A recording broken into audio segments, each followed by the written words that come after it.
A very good morning to all of you. I hope you all are doing well. And I must say that this morning is particular honor for me because my very presence in this esteemed conference is very unlikely. As you see, I am an adjunct assistant professor in physics at Michigan Technological University. I do not have any formal education or degree in literature. I am not a member of Hindi Sahitya Society or I am not a member of any literature society. Now I am in front of you speaking with you. This is because of sheer kindness of the organizing committee of this conference. It is because of the warm welcome of Namrata ma'am. So that's why my heartfelt thanks and gratitude to the organizing committee and Namrata ma'am. Now, I am here for another reason. That is because of my love for literature, because of my passion, my motivation to do something good, something meaningful for the people and for the society in India. So, to justify my presence in literature community and my association with Chalo Kuch Karte Hai, I will tell briefly about my journey so far. Okay, and you will see that Chalo Kuch Karte Hai, like let us do something extraordinary, has always been the driving force propelling me through the journey of life. I am from a very tiny village in West Bengal, and my father and grandfather both were school teachers, primary school teachers. After my BSc in physics from University of Calcutta, I did my MSc in physics from IIT Bombay. Then I did my PhD in physics from Kent State University, Ohio in 2013. Then I had a postdoctoral research experience from King Abdullah University of Science and Technology in Saudi Arabia.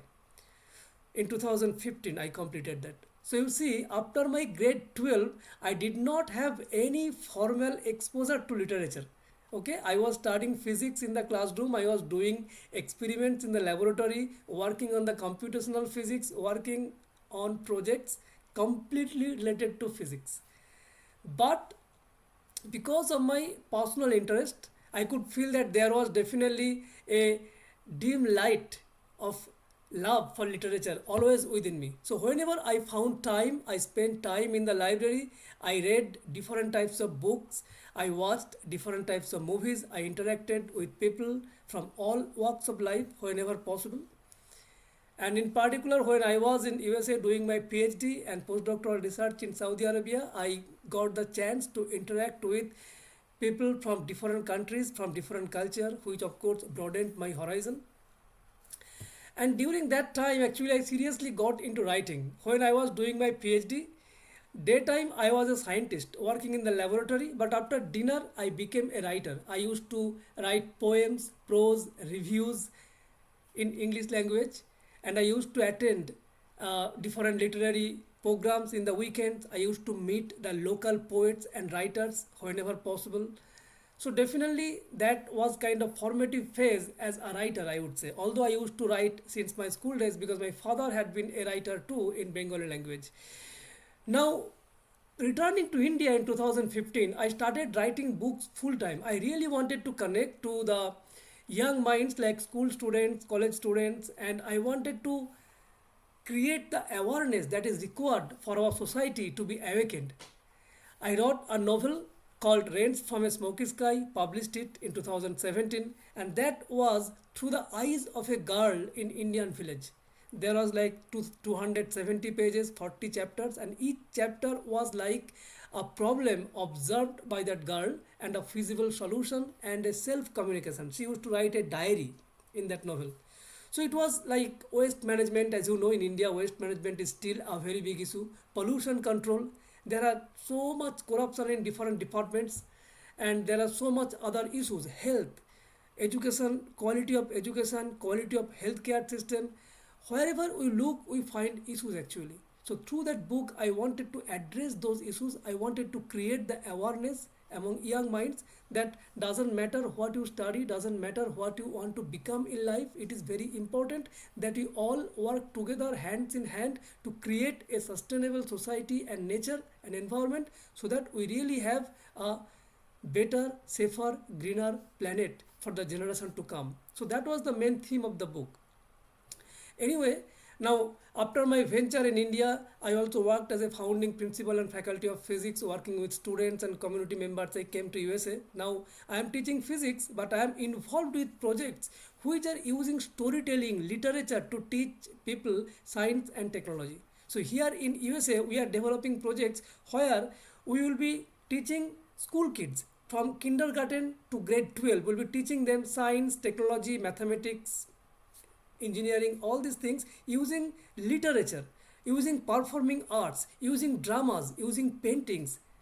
So you see here in USA, arts and science are working hands in hand. They call it STEAM, STEAM, science, technology, engineering, arts and mathematics. All have become like a single united subject in America. So those are the programs I am very much passionate with. So as you can see, with my background and with my passion and motivation, it is very likely that I will be associated with people who are from the world of literature. Okay, so that's why when I got the invitation from Namrata ma'am, I promptly agreed because that is where my heart is, literature, and to do something good and meaningful for the people and the community of India. Now, so far in my journey, I have understood that literature is much broader. Literature is like the ocean, and all other subjects are like the streams, they just join in the ocean. So for example, I understood that literature does not mean the novels, poems or poetry, essays only. Literature also includes everything, like all the human thoughts that we have, right? Like if we really want to include the human thoughts, emotions and expressions collectively, that should be called literature. So we have literature for physics, chemistry, mathematics, biology, we have literature for engineering. But usually when you talk about literature, we usually mean it's like creative writing. This talks about how people live their life, how to live our life, what is good and bad, what we should do in life, what we should not do in life. It's about social life mostly. But we must not forget that literature includes everything. Suppose a mathematician is working and writing about mathematics all his life, that also becomes a part of literature, that I have understood. And I have understood that the written and the spoken words have tremendous power. Wherever we look, if we think about the or imagine about the prehistoric time, the cavemen, they used to paint on the cave walls. That was their literature. If we go to the tribe in Amazon forest, deep inside the forest, their language is completely different. They have their own literature. Although here we are with the Hindi literature, I am supposed to talk about Hindi literature. I will come back to that point later. But what I am trying to say from my own experience is that we must not forget that wherever the human beings are, whatever they are doing, thinking and expressing in their own language, everything is this grand literature, that is the ocean. Okay, and I should say boundaryless ocean. Actually, we all are part of that. So now a writer is telling stories. A writer is able to show other people what he or she is thinking and feeling and visualizing. That is the great power of a writer, right? When we listen to songs and poems, our emotions are evoked. A writer can inspire people, writer can motivate people, writer can tell people to do something unimaginable for them. And the greatest example is Sri Krishna and Arjuna conversation, Srimad Bhagavad Gita. We all know how Sri Krishna motivated Arjuna by his spoken words, which became Bhagavad Gita later, right? And that Mahabharata, Ramayana, they are the great epics, literature, and we know they are the fountain of wisdom. They have spoken so much about the society, about human nature, about the mysteries of mind and what not, about everything pretty much, right? So along the timeline, there are so many writers, so many authors, poets, I should say authors in general, who actually used their imagination, their ability with the words to speak, to write, to communicate, to motivate, to shape the society. That is how the society is moving on.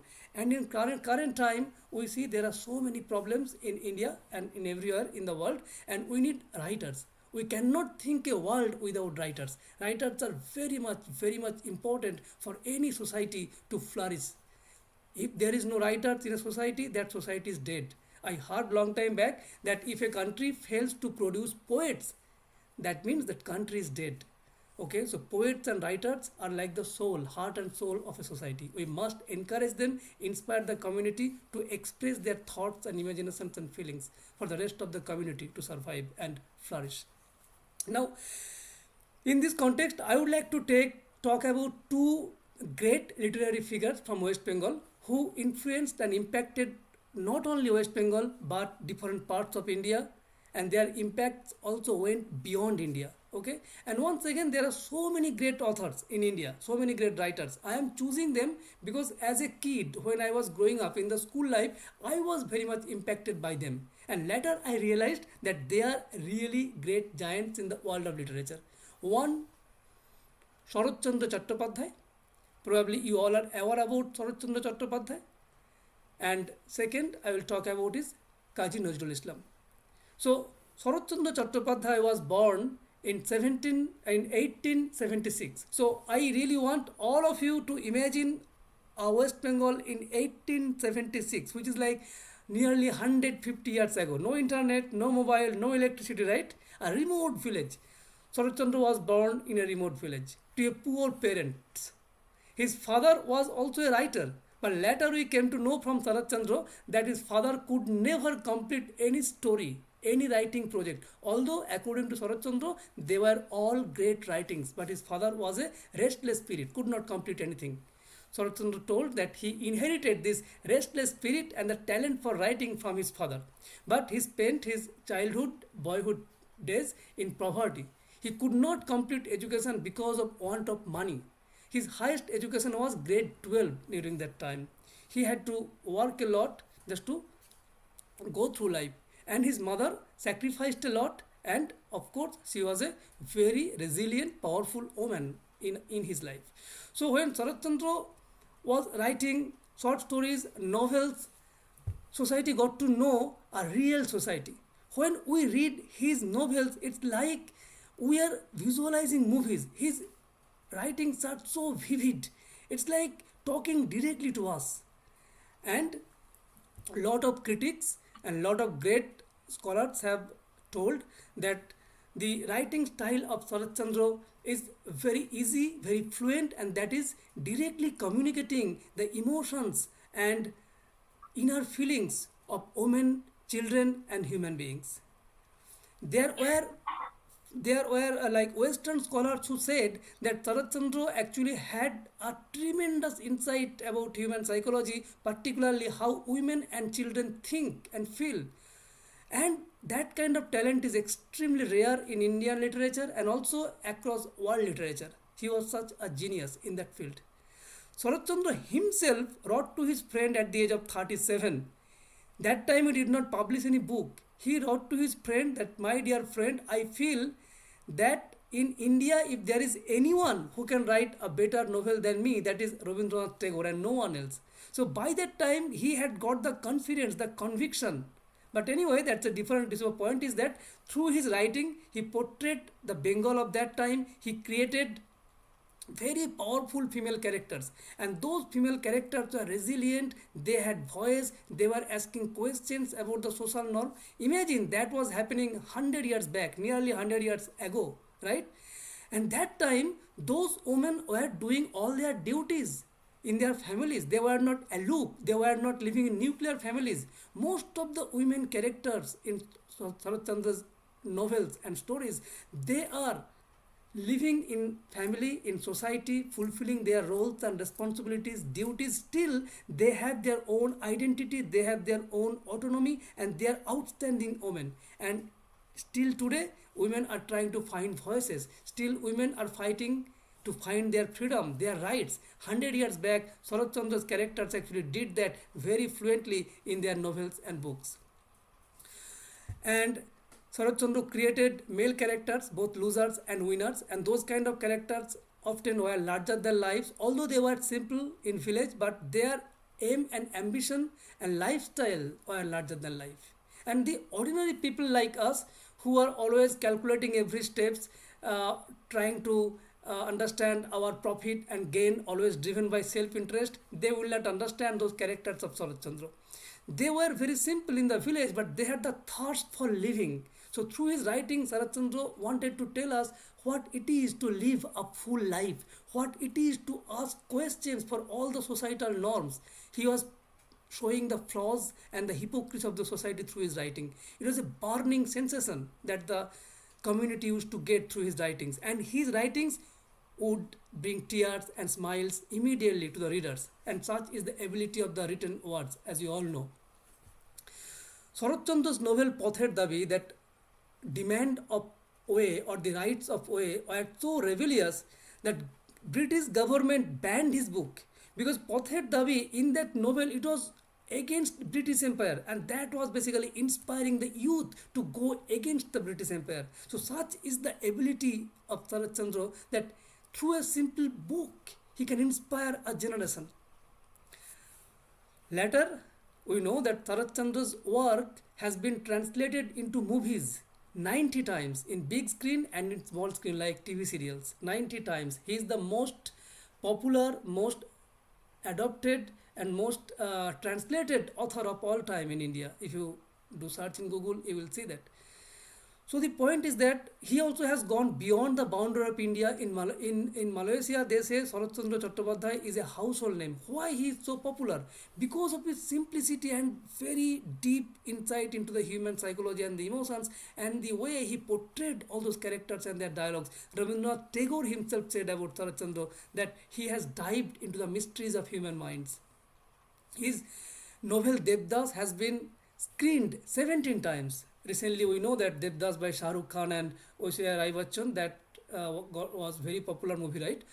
So such is the impact of an author in the society. They can see people, they can show people a bigger reality, and their works are like mirrors. We all can see who we are, what we are doing. Is our way of life bad or good? Is it, I mean, taking us to a different direction? We can reflect from their works. Now, since time is limited, I will move on to talk about Kazi Nazrul Islam.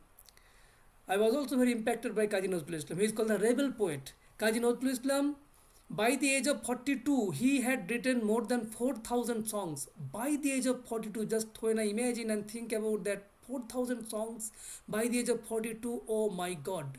After 42 years of age, Kazi Nazrul Islam survived, lived another 34 years, but he could not do anything because he had lost the ability to speak, and he lost his memory. After 42 years of age, remaining 34 years, he was unproductive. And by that 34 years of age, all his creations were like volcano. Through his poems and songs, although he wrote novels and essays, okay, he wrote ghazals in Hindi, Urdu, his works were translated in Hindi, Urdu, Parsi, but he is most famous for writing poetry and songs.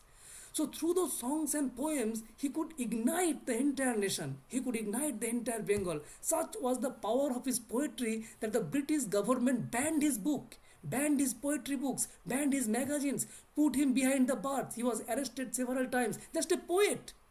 He did not talk to people that, hey, pick the gun and shoot the British people. No, he did not talk like that. Only he reminded the human beings that you have tremendous potential. You can do unimaginable things. Only through his poems and songs he reminded us that we are amazing creation of God, and we deserve the freedom. We can do anything that we think about. He did not talk about any other weapons. So such is the power of the written and spoken word that the British Empire was afraid and put him behind the bars. And there is a rumor, although there is no proof, that Kazi Nazrul Islam was poisoned by the British government, slow poison, so that he lost his ability to speak and he lost his memory after 42 years of age. Slowly he went into a incurable disease mode. He was born in a very poor village in West Bengal, and he was called Dukhu Miya, meaning the one with the sadness. He lost his father at an early age. He had the highest education, grade 8. So imagine, Nazrul Islam got only grade up to grade 8 education, and he went on becoming the rebel poet, went on becoming the national poet of Bangladesh, and his creation, songs and musics played a very crucial role during the liberation war of Bangladesh and Pakistan, the East Pakistan and West Pakistan, Pakistan and East Pakistan. During that war, Nazrul Islam songs and poems inspired people to snatch freedom from Pakistan and called it Bangladesh. So when I read those poems and listen to the songs, I feel so much inspired. How a writer, a poet, a musician can create such amazing masterpieces. Just reading and listening to those, how can we be so much elevated in our spirits? Such is the ability of a single author and poet. Nazrul Islam also spoke about equality. He spoke about that all the religions can live in peaceful coexistence. He said you don't need to be a Hindu or a Muslim or a Christian or Jain or Buddhist. You can be just a human, because humanity is above all religion. And he is talking about all these things around 1920s, 100 years back. He married a Hindu woman. And very interestingly, that Hindu woman did not need to be converted to Islam religion. In today's world, that is also unthinkable. A Muslim man marrying a Hindu woman and not converting into Islam, that is also very, very, very, very rare in today's world. He did that in 1920s. His wife was Hindu until her death. He named his son Krishna Muhammad, just to show the society that it is 100% possible to have a peaceful coexistence. His son was Krishna Muhammad. He could do all these things 100 years back. So such was the ability and the strength of that poet. So as we can see, he inspired a generation. His works were translated in Hindi, in Urdu, okay, and as we can see, his impact by such a tender age, 42 years of age is nothing, right?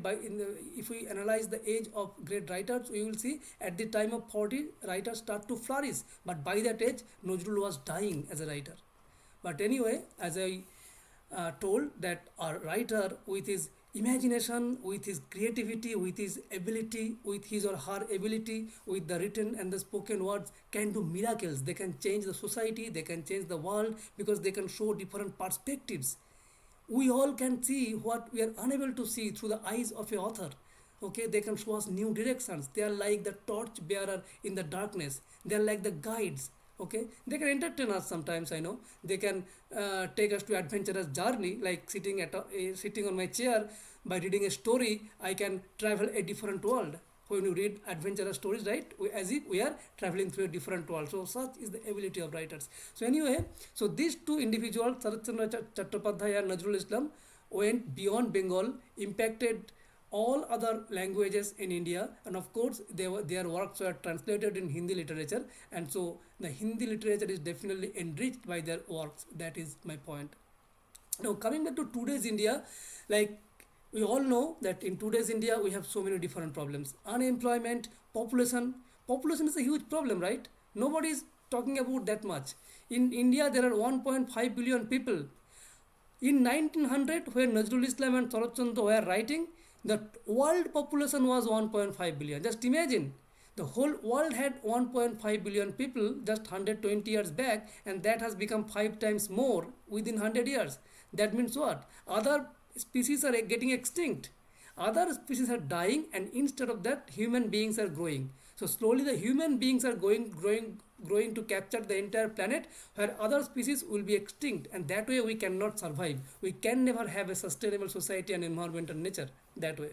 So in today's world, when writers are writing, there are so many issues: quality education, quality healthcare system, waste management, pollution, self-care, right? Loving oneself, taking care of environment, and finding the balance, controlling the population, controlling the pollution. There are so many issues. And today's world, instead of writing alone, I think we writers are working in collaboration. Like today, we are having a conference and seminar. 100 years back, Nazrul and Sarath Chandra, probably they did not have this luxury to have this kind of seminar. Forget about this online virtual seminar or conference. They used to have very small groups among themselves, right? So we are very lucky and fortunate. We are living in heaven. We have to use that thing. And I read somewhere that in today's world, whatever we have, that was a dream of a king and queen maybe 100 years back, because they did not have mobile phone, they did not have internet, they did not have all these facilities that we enjoy. So in today's world, we authors, we writers come together, work hand in hand, and collaborate and find out solutions, share our vision. But most importantly, I think we all authors need to be authentic. Authenticity is very important. If we are not authentic, there is no point of publishing books. I read that nearly 90,000 to 1 lakh books are published every year in India, and out of that nearly 30,000 are in Hindi language. Now those are official reports. There are more books published through different channels. Now if the author is not authentic, if they are not feeling like Kazi Nazrul Islam, if they are not feeling like Sharat Chandra Chattopadhyay, then they can never create the masterpieces like Sharat Chandra Chattopadhyay or Kazi Nazrul Islam. Then their writings will never be as fireworks as those authors. Then the writings will be plagiarized. Then the writings will be maybe copy and pasted. We have to be authentic. We have to genuinely feel and think and imagine, then only we can share. So I would request the author community, please be authentic and try to feel, try to think, try to visualize from within you, then only please do share and write books. There is no point of producing lakhs of books every year if those are not authentic, because every human being has something to offer, every human being has something to share, but that must be authentic. So that is my only request to the author community, that please be authentic and remember those giants, people 100 years back. They were struggling because that time it was not so easy to get published. Still they were publishing works which were very much created in their minds, of course by different inputs. And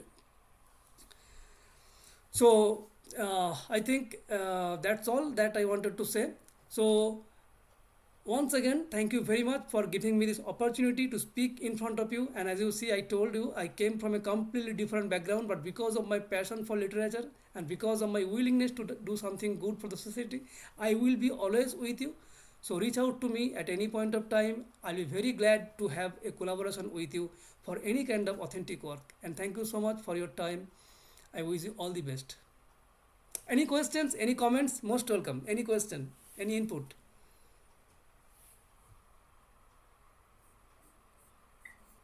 बहुत बहुत धन्यवाद sir. Actually sir आपसे मेरी बात हुई थी, कुछ हिंदी भी बोलेंगे आप तो टोटल इंग्लिश में ही बोले ना, इसलिए लोग कंफ्यूज है कि क्या क्वेश्चन आपसे किया जाए। ना हिंदी में बात कर सकते हैं, लेकिन मेरा हिंदी इतना फ्लुएंट नहीं, इसलिए मैंने बताया कि मैं तो इंग्लिश में बात कर लूँगा, लेकिन आप बात कर सकते हैं हिंदी में। मैं जी जी पद्मनी जी जी सर मेरा ये क्वेश्चन है कि साइंस मतलब आप शायद फिजिक्स के हैं, मैं देर से जुड़ पाई हूँ, तो सर साइंस को लिटरेचर से कैसे कोरिलेट कर सकते हैं, क्योंकि हमारा संबंध सोसाइटी और भावना से होता है, वो साइंस बिल्कुल इसके अलग है।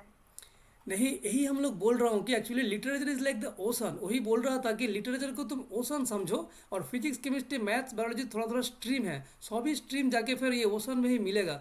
ह्यूमन थॉट्स, एक्सप्रेशन, इमोशन जो भी है, सपोज कोई लोग मैथमेटिक्स लेके ज़िंदगी भर काम किया, तो उसका मतलब है कि उनका थॉट्स में तो मैथमेटिक्स का ही चिंता ज़्यादा से ज़्यादा होगा ना, उनका जो प्रेम होगा, भावना होगा, सब कुछ में ही मैथमेटिक्स ज़्यादा रहेगा। लेकिन वो जो लिखेगा उसको भी हम लिटरेचर बोलूँगा। लिटरेचर मतलब ऐसा नहीं है कि उसमें आपको ओनली रोमांटिक कहानियाँ लिखना है, सुख दुख का कहानियाँ लिखना है, वो तो जनरली लिखना होता है, हमारा सोसाइटी का लाइफ है।